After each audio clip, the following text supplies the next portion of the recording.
네, 안녕하세요. 제니입니다.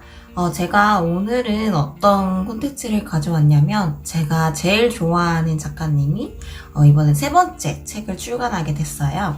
그 내용이 바로 나를 더욱 사랑하게 되는 감상 글쓰기입니다. 이 책에 대한 리뷰를 좀 말씀을 드리려고 하는데, 제가 왜 이 책을 가져왔냐면, 제가 이제 동기부여나 자기계발 쪽의 콘텐츠를 만들다 보니까, 어떻게 하면 좀 더 내 삶을 좀 사랑할 수 있을까? 아니면은, 어떻게 하면은 글을 좀 내 자신을 돌아보면서 쓸 수 있을까? 이런 것들에 대한 도움을 좀 드리면 좋지 않을까라는 생각으로 가져왔고요.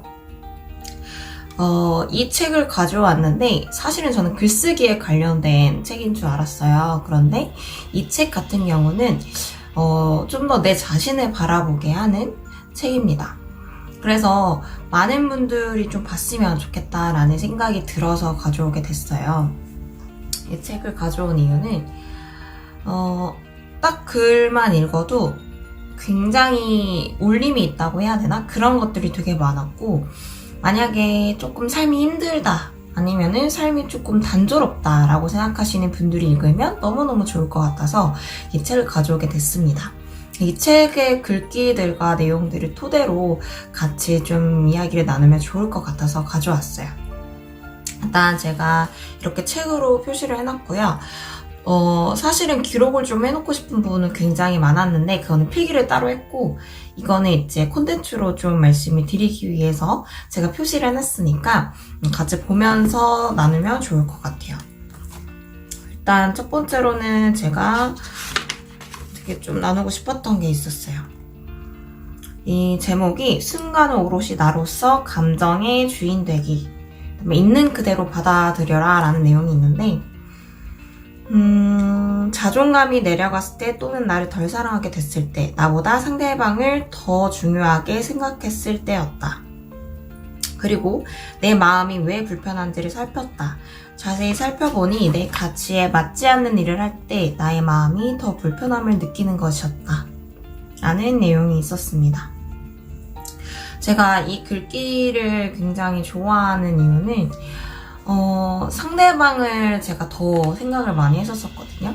그러다 보니까 계속 우울해지고 자존감이 내려가는 기분이 있었어요. 연애도 마찬가지고 사회생활 할 때도 내가 너무 힘들고 내 자신이 조금 실망스러울 때 저는 남을 먼저 더 생각을 하고 있었던 거예요. 그래서 그런 내용들을 봤을 때 지금은 제가 좀 이것저것 하고 뭔가 더 새롭게 있을 때 에너지가 나는 이유는 어쨌든 제가 제 자신을 더 소중하고 깊게 바라봤기 때문이라는 생각이 들고요. 그 다음에 나에게 맞지 않는 일을 할 때라는 그 느낌이 제가 제 감정을 스스로 많이 돌아보지 않았었는데 이 책을 읽고 나서 내 감정을 더 봐야겠다라는 생각이 많이 들어서 저는 굉장히 이 문구에서 좀 많이 생각을 했던 것 같아요. 책을 읽을 때 내 삶이랑 비교해서 좀 많이 문구를 작성하고 적용할 만한 것들을 작성하다 보면 내 앞에 보이거든요. 그래서 제가 이직을 결심을 한 거는 계속 이런 것 때문인 것 같아요. 마음이 불편하다라는 생각이 들면은 세상에는 되게 많은 일들이 있잖아요. 근데 사람들은 참고 견뎌야 된다라는 것들이 있었지만 물론 존버가 맞을 수는 있는데 젊음은 저는 되게 짧다고 느꼈거든요. 이 안에서 에너지가 있을 때 저는 내 마음에 끌리는 것들을 좀 많이 해야 된다는 생각이 듭니다. 그래서 내 마음에, 내 감정에 좀 스스로 많이 돌아보셨으면 좋겠어서 이 문구를 저는 굉장히 중요하게 생각을 했고요. 그 다음에 기록의 중요성이라고 나옵니다. 이 김진양 작가님 같은 경우는 32가지 직업을 가지셨던 분이에요. 네, 그렇게 됐던 이유가 SNS에 대한 콘텐츠를 꾸준히 올리셨고, 그 다음에 파워블로그예요. 블로그계에서는 거의 뭐 1등 인플루언서 분인데, 이분이 그렇게 된 이유는 하루도 빼놓지 않고 콘텐츠를 지속적으로 올렸고, 제가 마케팅 회사에 이력서를 많이 내고 있었을 때, 면접 봤을 때, 김진아 작가님 아니냐고 저한테 물어봤었어요. 이분 블로그계에서, 광고계에서 되게 유명하신 분이다 라고 딱 말씀을 드렸는데, 저는 그거를 듣고, 역시나 대단하신 분이구나 라고 느꼈거든요. 근데 그렇게 32가지의 일과 직업들이 들어볼 수 있었던 거는 꾸준히 기록을 했기 때문이라고 나와 있어요.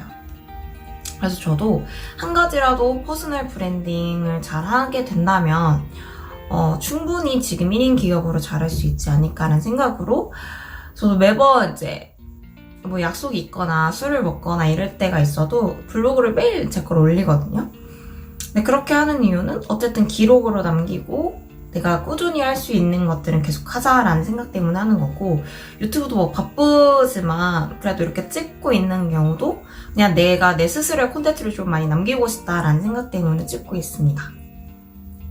어찌됐든 뭐가 잘 됐든 잘 되지 않든 저는 다 꾸준히 해봐야 된다라는 생각 때문에 이렇게 하고 있는데요. 그래서 이 작가님도 뭐든지 꾸준히 하고 아니면 기록도 꾸준히 하면서 내 삶의 브랜딩과 내 삶의 포트폴리오를 잘 썼으면 좋겠다라고 말씀을 하시는 것 같아요. 그래서 여기서 되게 감명을 많이 받았고요. 그리고 여기서 인용한 명언 같은 게 되게 많아요. 근데 그 명언들이 제 삶에도 되게 많이 울림을 주었어요. 그래서 제가 여기다가 형광펜을 가볍게 쳤는데, 천천히 삶을 즐기라. 너무 빨리 달리면 경치만 놓치는 것이 아니다. 어디로 가는지 왜 가는지 아는 의식까지 놓치게 된다. 에디 캔더라는 사람의 말을 인용했습니다.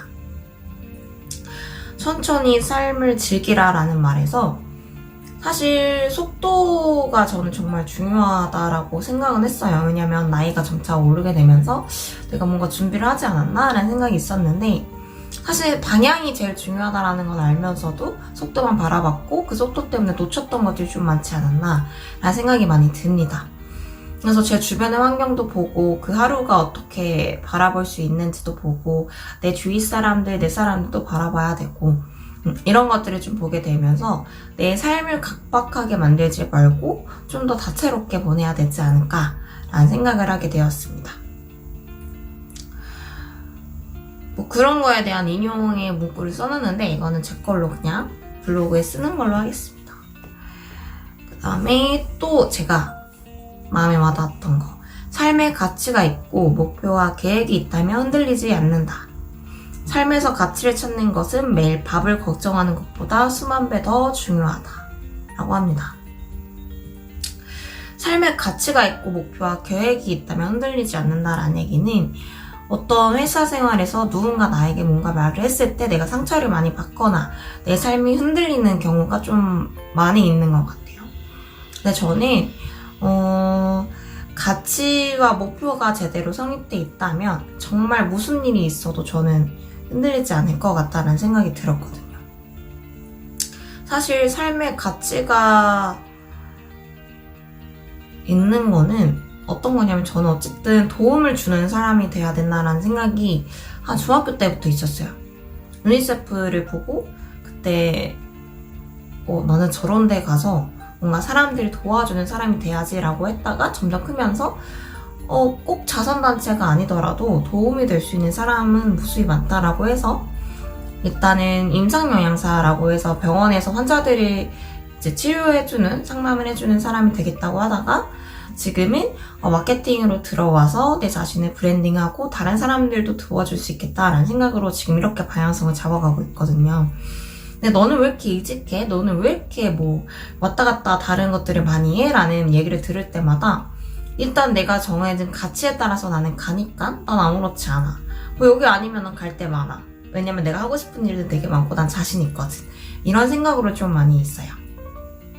그래서 무엇이든 여러분들이 갖고 있는 것들 아니면은 내가 뭔가 상사 때문에 너무 힘들고 내가 뭔가 동료 때문에 너무 힘들고 가족 때문에 너무 힘들어 라는 생각에 힘듦에 좀 집중을 하지 말고 내 삶이 어떤 삶인가 돌아봤을 때 난 지금 충분히 잘하고 있고 나는 이 일을 너무 하고 싶었고 이런 분야에서 조금 지켜봐야 되고 존버해야 돼 라는 생각이 있다면 자신을 믿고 꿋꿋이 갔으면 좋겠습니다.